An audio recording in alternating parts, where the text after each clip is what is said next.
अस्सलाम वालेकुम। Hope so कि आप सब ठीक होंगे। आज हम बात करेंगे बायोलॉजी का चैप्टर नंबर 19 हमने स्टार्ट किया हुआ था, ग्रोथ एंड डेवलपमेंट। उसी का नेक्स्ट टॉपिक हम लेके चलेंगे आज, date is called a condition of growth.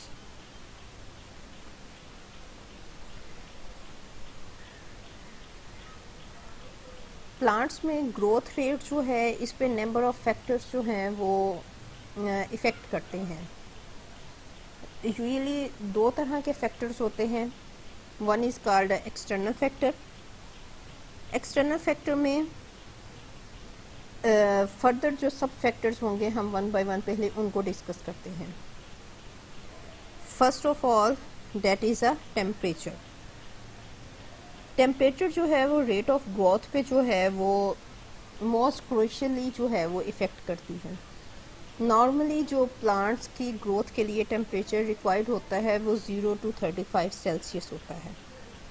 Rate of growth जो है वो इंक्रीज़ होता है विद इंक्रीज ऑफ टेम्परेचर, और टेम्परेचर के डिक्रीज़ होने से जो है वो इसका ग्रोथ रेट कम होता रहता है। 25 to 30 सेल्सियस टेम्परेचर जो है ये वो टेम्परेचर रेंज है जिस पे ग्रोथ रेट जो है वो मैक्सिमम होता है, और 5 to 10 सेल्सियस टेम्परेचर की वो रेंज है जिसमें ग्रोथ रेट जो है वो सबसे कम यानी लीस्ट जो है वो होता है। 35 to 40 सेल्सियस पे रेट ऑफ ग्रोथ जो है वो स्टॉप हो जाता है और चांसेस होते हैं कि प्लांट में बी डाई। Second external factor is a light.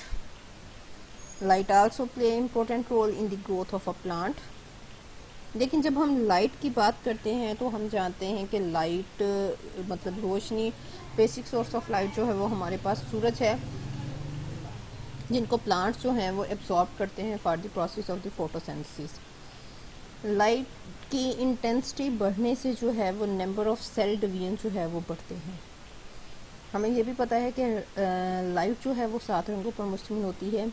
Red light जो है वो इनलोगेशन ऑफ सेल्स में बहुत इंपॉर्टेंट रोल प्ले करती है। ब्लू लाइट जो है वो सेल डिवीजन को इन्हांस करती है, लेकिन वो सेल इनलार्जमेंट को जो है वो रोक देती है। इसी तरह यूवी रेज जो है वो भी सेल इनलोगेशन को जो है वो रोकते हैं। फिर ड्यूरेशन ऑफ लाइट जो है वो भी प्लांट की ग्रोथ पे जो है वो इफ़ेक्ट करता है। इस तरह हम ये बता सकते हैं कि इंडक्शन और suppressing of flower also under the inflorescence of the light intensity and the light quantity. ये ओवरऑल प्रोसेस जो है, इस प्रोसेस को हम फोटो पीरियोडिज्म का नाम देते हैं। Again I repeat, photo periodism में जो है प्लांट्स की लाइट के डिफरेंट फ्रैक्शंस को जो एब्जॉर्ब करना है उसको जो है वो हम बोलते हैं कि फोटो पीरियोडिज्म में क्या होता है, पौधे जो हैं वो लाइट को किस तरह जो है वो इनटेक कर रहे होते हैं। Our next factor is a oxygen. Successful growth के लिए रेगुलर सप्लाई ऑफ ऑक्सीजन का होना ज़रूरी है। अगर ऑक्सीजन ना हो तो मेटाबॉलिक एक्टिविटीज़ जो है वो स्टॉप हो जाएंगी, जिसकी वजह से ग्रोथ जो है वो भी नहीं हो पाएगी। लेकिन अगर ऑक्सीजन जो है वो इन ग्रेट अमाउंट हाई ज़्यादा मिकदार में मिल रही हो तो वो भी ग्रोथ को जो है वो इनहिबिट कर देती है। Next external factor of the growth is a carbon dioxide.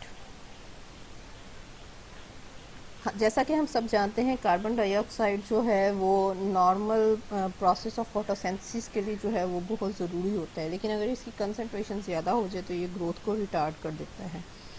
Next one factor is a water.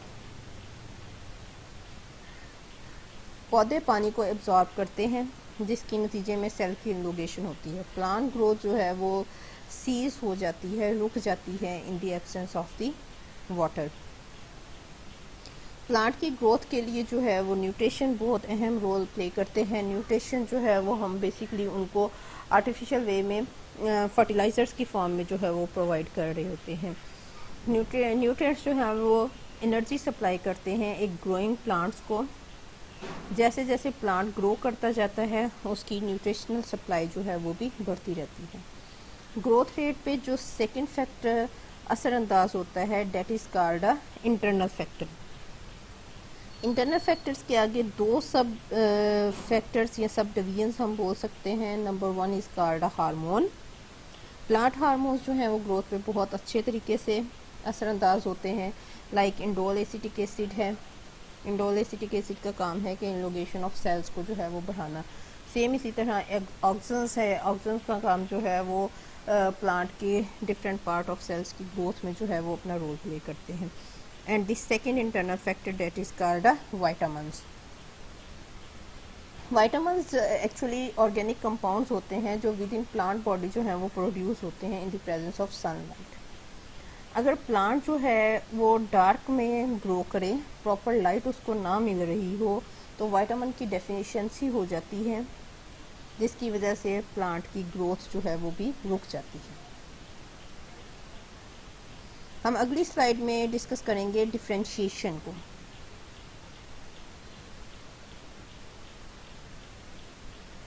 Differentiation, actually this is a process for the formation of a specialized tissues which can be considered to occur in plants in different stages.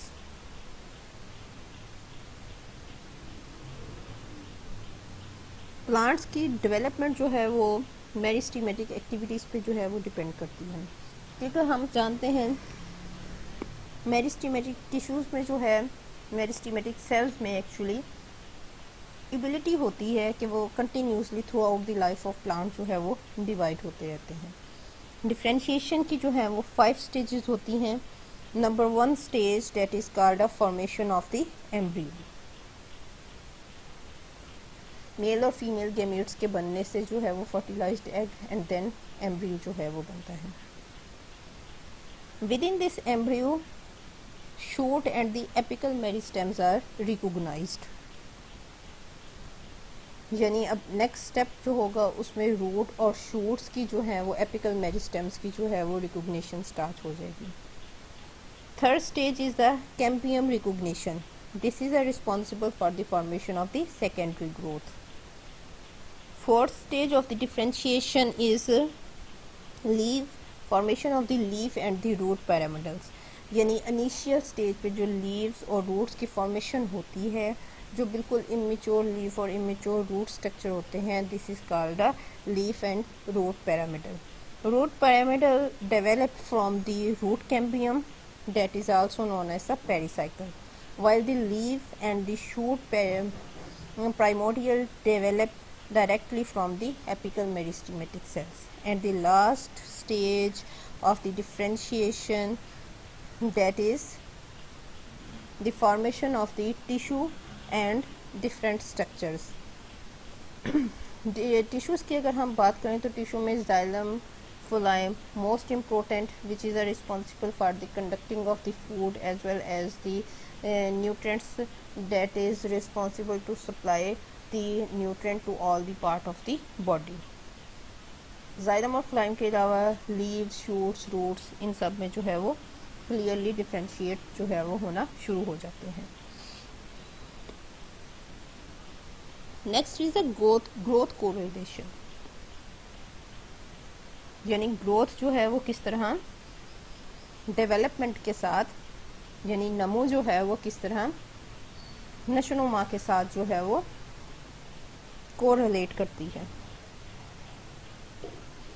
Development of the plant is correlated with its growth of the different organs at different rate and having the different stages, and this reciprocal relationship is known as a correlation.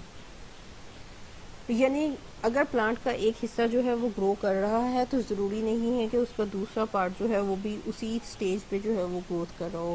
Plant के different parts में rate of growth formation जो है वो different होती है at different rates पे। Most important correlative effect जो हम प्लांट्स में देखते हैं उनमें सबसे पहले है apical dominance. In case of apical dominance only the apical bud is grow, यानी जो सबसे पहले ऊपर वाली बड होती है सिर्फ वो ग्रो करती है, जबकि बाकी प्लांट की जो पार्ट होते हैं उनकी ग्रोथ जो है वो सप्रेस कर जाती है। ऑक्सिलरी बर्ड्स जो होते हैं, यानी साइडों से जो बर्ड्स निकल रही होती हैं, उनकी ग्रोथ जो है वो स्लो हो जाती है।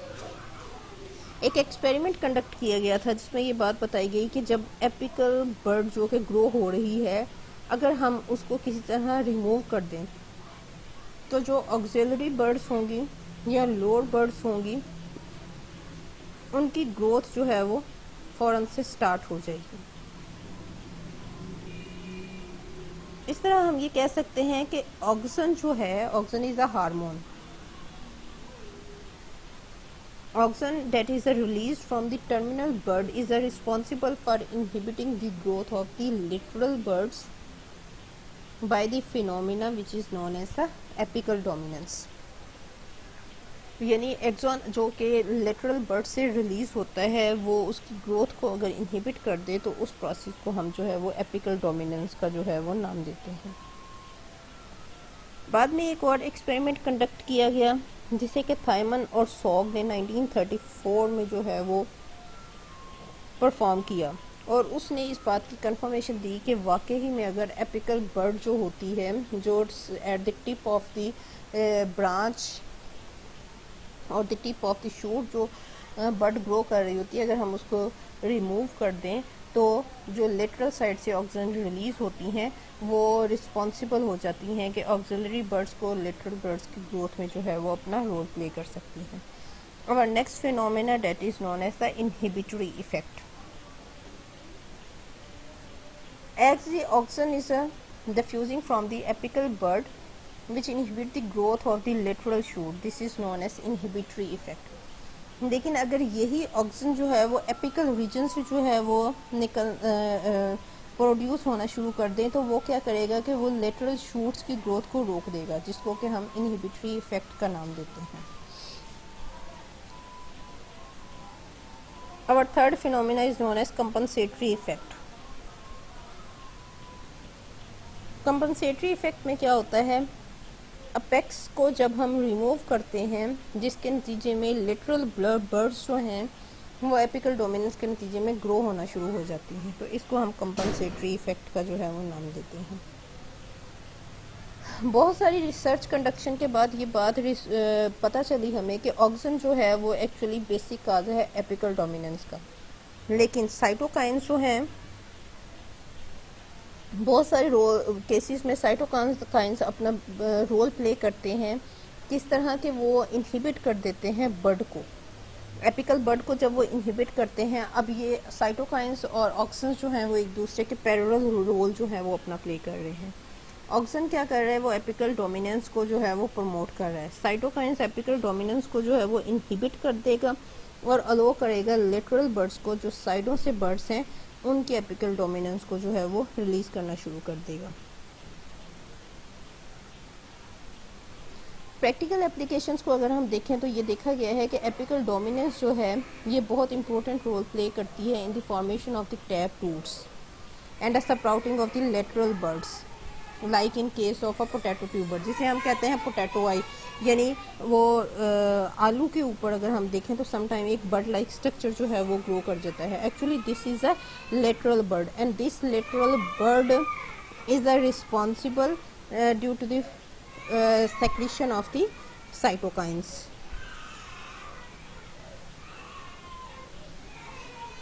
ये डायग्राम एक्चुअली हमें शो कर रही है एक्टिव एपिकल बर्ड और लेटरल बर्ड्स के बारे में। ऑक्सीजन जो एपिकल बर्ड से रिलीज हो रहा है, यहाँ से जो ऑक्सीजन रिलीज होगा वो लेटरल ग्रोथ को इनहिबिट कर देगा। दूसरी साइड पे आप देखिए लेटरल बर्ड्स जो हैं वो ग्रो होना शुरू होती हैं। लेटरल बर्ड्स ग्रो होना तब शुरू होंगी जब हम ये एपिकल बर्ड को रिमूव कर देंगे। एपिकल बर्ड को रिमूव होने के नतीजे में क्या होगा, ऑक्सीजन की प्रोडक्शन जो है वो रुक जाएगी। तीसरे केस में क्या है कि ऑक्सीजन जो है वो हम अप्लाइड कर रहे हैं, that is a dissipated stem and suppresses the lateral birds. अब एपिकल जो मेरी एपिकल बर्ड थी उसको हमने रिमूव कर दिया है, लेकिन हम आर्टिफिशियली जो है वो इसको इंडोल एसिटिक एसिड और ऑक्सीजन जो है वो दोनों प्रोवाइड कर रहे हैं। तो ये फिर भी क्या करेंगे कि ये जो लेटरल बर्ड्स हैं उनकी ग्रोथ को सप्रेस कर देंगे। Auxin transport inhibitors that is apply. Auxin transport inhibitor कौन सा है, साइटोकाइंस है। साइटोकाइंस जो है वो एपिकल रीजन से जो ऑक्सीजन रिलीज हो रहा है उसको इनहिबिट करेगा और अलो करेगा कि जो लेटरल बर्ड्स हैं ये ब्लैक में इनको जो है वो ग्रो करना शुरू कर दें। ये तो डिफ्रेंशिएशन का और ग्रोथ और डेवलपमेंट का प्रोसेस था इन केस ऑफ प्लांट्स। नेक्स्ट हम बात करेंगे एनिमल से related growth and development process in the animal. First of all, it is necessary for us to know about the growth and development in animals, to know a terminology that is known as embryology. Embryology actually क्या होती है? अगर हम सादी जुबान में बात करें तो हम कहेंगे study of embryo and all the changes that is take place at the embryonic level is known as embryology. Embryology की जो है वो बुक के अकॉर्डिंग डेफिनेशन क्या है?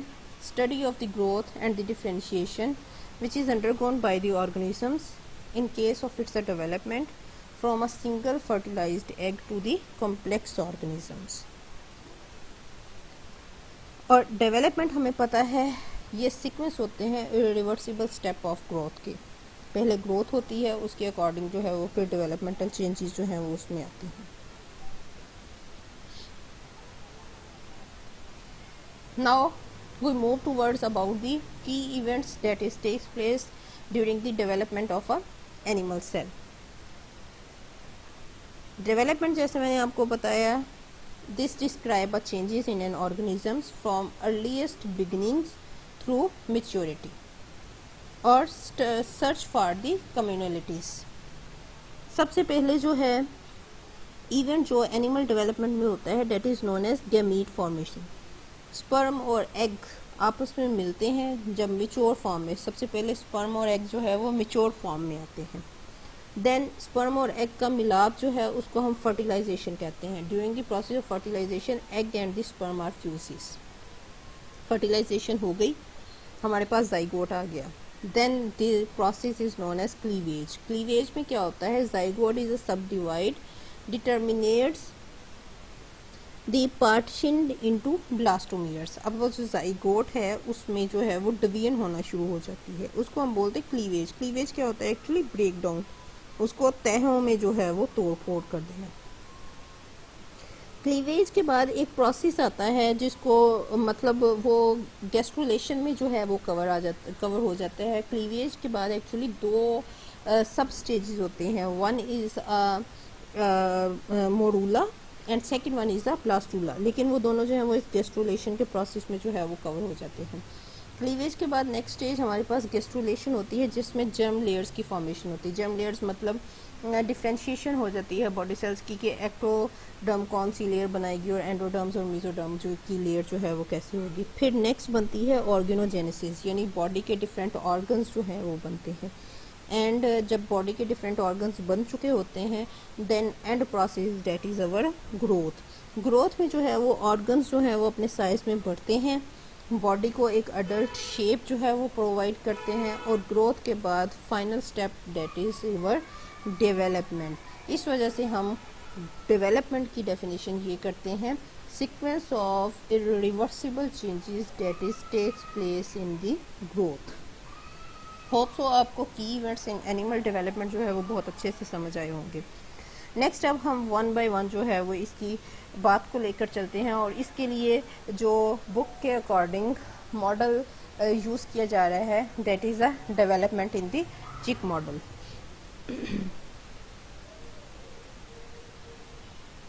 चिक की डेवलपमेंट को इसलिए हम कंसिडर करते हैं क्योंकि इसका जो है वो डिफ्रेंशिएशन ऑफ ऑर्गन्स जो है वो वेरी शॉर्ट टाइम यानी 21 डेज में जो है ना एग से हैचिंग होके एक नया चिक जो है वो आ जाता है। तो सबसे पहले हमारे पास जो स्टेप है that is a fertilisation and the incubation. Chick egg को हम नॉर्मली यॉक भी बोलते हैं। Yolk is surrounded by a accessory covering that is secreted by the वो असेसरी कवरिंग इन शॉर्ट हमारे पास क्या है that is our shell, egg shell which is secreted by the female reproductive tract.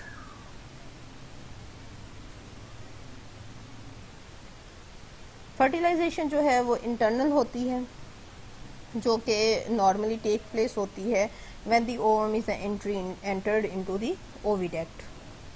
Then shell is secreted as the egg is a passes through the shell glands, यानी uterus के पास जैसे ही ये हमारा फर्टिलाइज्ड एग जो है ये uterus में पहुंचता है तो शेल ग्लैंड्स जो है वो इसके गिर्द एक शेल जो है यानी होल जो है वो बना देते हैं।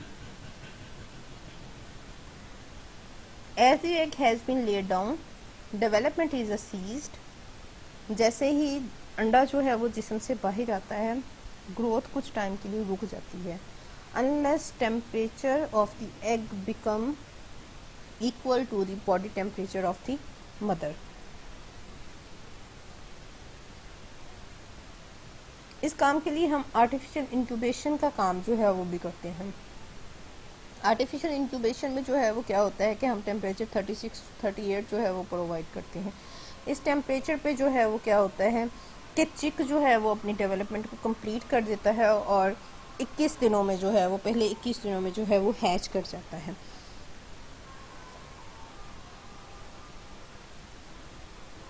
Next is our topic is cleavage. Immediately after the fertilization, the egg undergo a series of the mitotic division, which is known as cleavage. Birds के केस में एग जो है इसमें जो प्रोसेस ऑफ सेल डिवीजन होता है वो very confined होता है। इसको हम जो है वो डिस्क्वाइडल क्लीवेज का जो है वो नाम देते हैं। डिस्क्वाइडल क्लीवेज में क्या होता है, a small disc of the protoplasm that is present on the surface of a yolk at animal pole. Yolk के ऊपर एक लेयर ऑफ सेल मौजूद होती है जिसको हम एनिमल पोल, उस सरफेस को हम एनिमल पोल का नाम देते हैं। उससे जो है वो क्लीवेज होना स्टार्ट होती है जिसको हम डिस्क्वाइडल क्लीवेज का नाम देते हैं। सबसे पहले क्लीवेज फोरो यानी क्लीवेज के में जो है वो एक कट सा जो है वो जनरेट होता है और उसके नतीजे में जो है वो साइटोप्लाज्मिक रीजन जो है वो बनता है। फर्स्ट टू क्लीवेज प्लेन्स जो होते हैं वो वर्टिकल होते हैं, यानी पहली जो 2 डिवीजन्स होंगी वो वर्टिकल होंगी और जो तीसरी डिवीजन होती है वो हॉरिजेंटली जो है वो होती है साइटोप्लाज्म की निचली सतह पे, जिसकी वजह से नंबर ऑफ सेल जो है वो इंक्रीज होना शुरू हो जाता है। ये देखिए इस डायग्राम में, this region is a animal pole. ये जो ग्रे एरिया है इसको हम ग्रे क्रेसेंट का नाम देते हैं, ये हमारा वेजिटियल पोल का नाम से है। फिर इसमें ये फर्स्ट जब डिवीजन होती है जाइगोट में, जो फर्टिलाइज्ड एग में जो फर्स्ट डिवीजन होती है डेट इज़ अ क्लीवेज फोरो। 1 से 2 सेल बनते हैं, 2 से 4 बनते हैं, फिर फर्दर आगे जो है वो डिवीजन इसकी होना शुरू हो जाती है।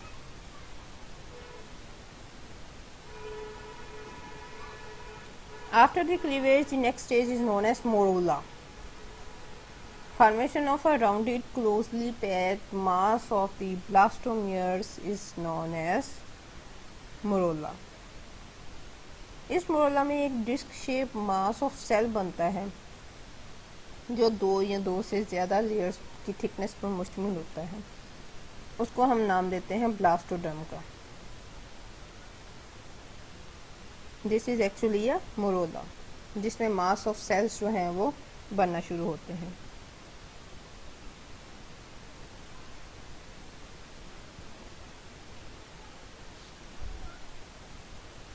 After the morolla, the next stage is known as blastula.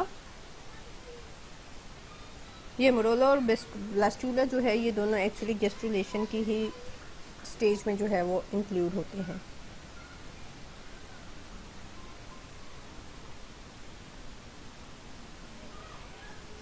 Morolla is changes into blastula that is characterized by the presence of the segmentation cavity. यानी अब क्या हुआ है, अब उसमें सेगमेंट्स बनना शुरू हो गए हैं, खाने बनना शुरू हो गए हैं। उनको हम नाम देते हैं ब्लास्टोसील का।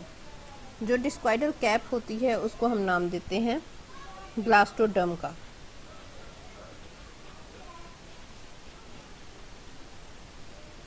marginal area of blastoderms in which the cell remains detached to the blastoderm का वो एरिया जो कि यॉक के साथ यॉक से डिटैच्ड हो जाता है, वो जो है वो ब्लास्टुला सेल्स के ब्लास्टुला में वो सेल्स जो कि यॉर्क सेल्स है, ये सेंटर में हमारा अगर यॉर्क कंसीडर कर ले तो यॉर्क से डिटैच्ड हो जाते हैं, उसको ब्लास्टोडर्म बोलते हैं। जो सेंटर में कैविटी जनरेट होती है उसको हम ब्लास्टोसील का नाम जो है वो देते हैं।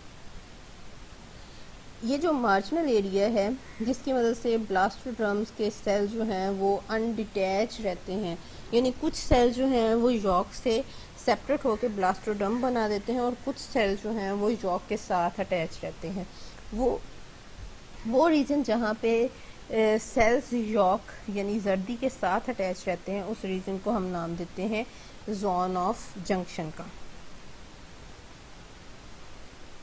Next slide is about the gastrulation. Gastrulation is the movement and the rearrangement of the cells into embryo.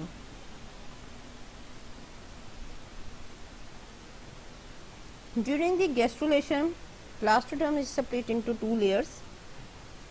Upper layer of cell is known as epiblast.